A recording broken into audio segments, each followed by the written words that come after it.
Bismillahirrahmanirrahim. Assalamualaikum warahmatullahi wabarakatuh. Pada kesempatan yang baik ini, marilah kita mempelajari bersama tentang beriman kepada kitab-kitab Allah Subhanahu wa taala. Kita awali dari yang pertama, pengertian iman dan kitab. Iman artinya adalah yakin atau percaya. Kata kitab berasal dari bahasa Arab, yaitu kataba, yaktubu, kitabatan, kitaban, yang artinya adalah tulisan.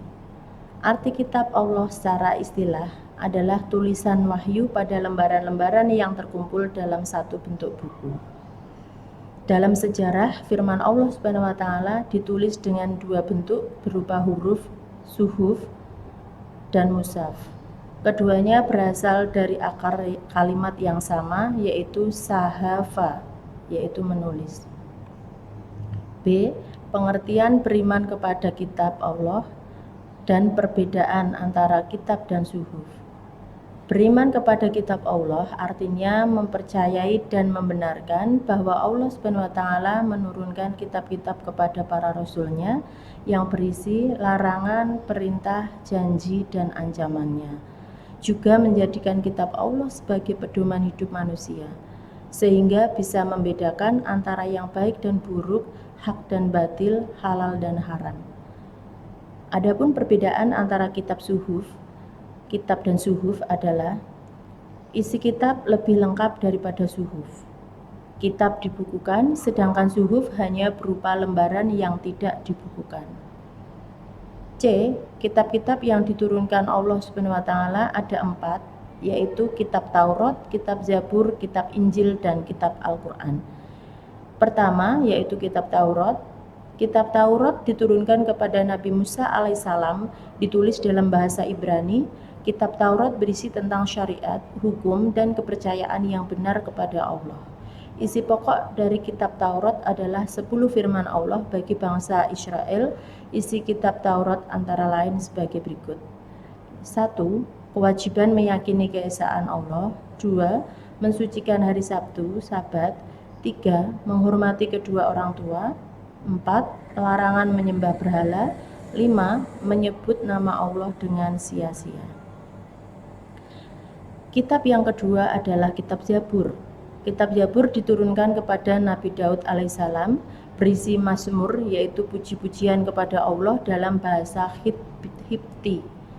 Kitab ini tidak mengandung syariat baru, karena Nabi Daud diperintahkan untuk mengikuti syariat yang telah dibawa oleh Nabi Musa. Kitab Zabur juga berisi tentang zikir, doa, dan nasihat-nasihat. Dalil adanya kitab Zabur adalah firman Allah sebagai berikut yang tertuang dalam Quran surat Al-Isra ayat 55 yang artinya, dan kami berikan Zabur kepada Daud. Lalu yang ketiga adalah kitab Injil. Kitab Injil diturunkan kepada Nabi Isa alaihissalam, ditulis dalam bahasa Suryani oleh murid-murid Nabi Isa. Dalil adanya kitab Injil adalah firman Allah sebagai berikut, tertuang dalam Quran surat Al-Maidah ayat 46 yang artinya, dan kami telah memberikan kepadanya, yaitu Nabi Isa, kitab Injil, sedang di dalamnya ada petunjuk dan cahaya yang menerangi. Sedangkan yang keempat adalah kitab Al-Quran.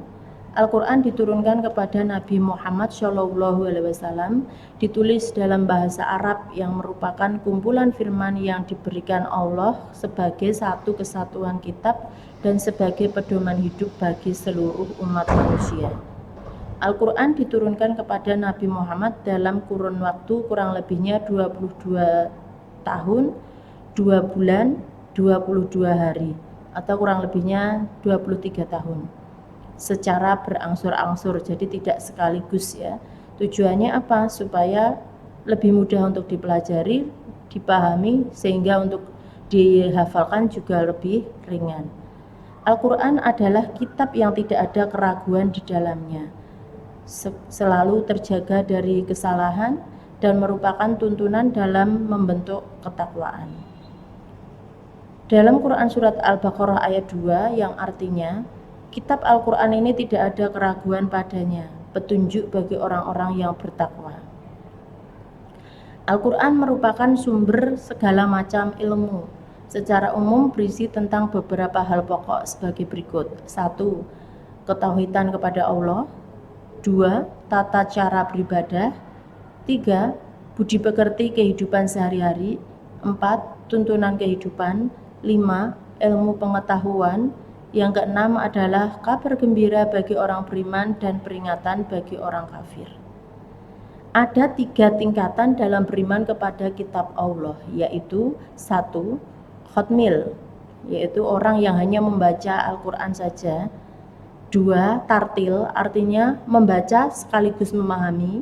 Yang ketiga adalah hafiz, ini lebih lengkap, diawali dari mulai membaca, memahami, mengamalkan, serta menghafalkan isi daripada Al-Quran.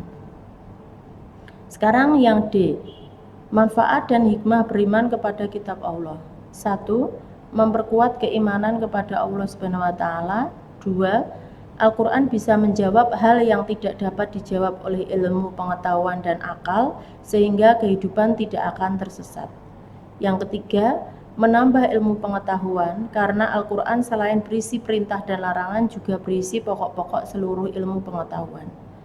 4. Terjaga ketakwaannya kepada Allah dan menjauhi larangannya, hidup jadi akan lebih tertata. Sedangkan yang kelima, menumbuhkan sikap optimis untuk meraih kebahagiaan dunia dan akhirat.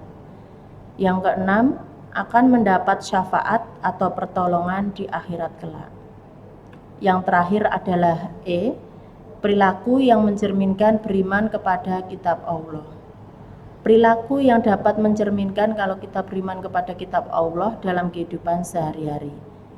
Orang yang mengimani adanya kitab-kitab Allah akan berpegang teguh kepada kitab Al-Quran, karena ia meyakini bahwa semua ajaran kitab-kitab terdahulu sudah dirangkum dalam Al-Quran. Beberapa contoh perilaku yang mencerminkan beriman kepada kitab Allah sebagai berikut. 1. Menjalankan semua yang diajarkan dalam Al-Quran, seperti contohnya adalah sholat, membayar zakat, dan menunaikan ibadah puasa.